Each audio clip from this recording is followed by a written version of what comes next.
La terre est desséchée, brûlée par un soleil de plomb.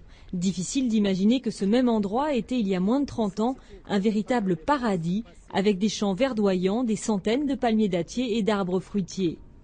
Les traces des champs, vous voyez comment ils sont grands. Regardez, ils sont grands. Et regardez, 1, 2, 3, 4 mètres de largeur. Donc ça veut dire que ce sont des gens. Donc ça veut dire qu'il y a beaucoup d'eau. 80% des terres de l'oasis d'El Khorbat, au sud-est du Maroc, ont été abandonnées. Un cas d'école tant le désastre a été brutal. Auparavant, l'ensemble de la population se partageait l'eau d'une même source, mais modernisation oblige, les agriculteurs ont peu à peu opté pour des puits individuels équipés de pompes à moteur. Des milliers de forages ont ainsi été creusés et en quelques années à peine, la nappe phréatique s'est vidée. Moha est l'un des seuls qui, par chance, a encore un peu d'eau dans son puits. L'eau a beaucoup baissé et seul Dieu sait pourquoi.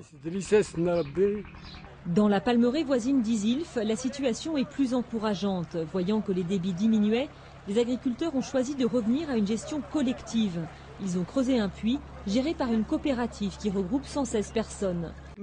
Si on n'avait pas créé la coopérative pour l'eau, alors tout ce que vous voyez autour de vous n'existerait plus. Il n'y aurait plus rien, tout serait mort, séché, et beaucoup d'habitants auraient émigré du village.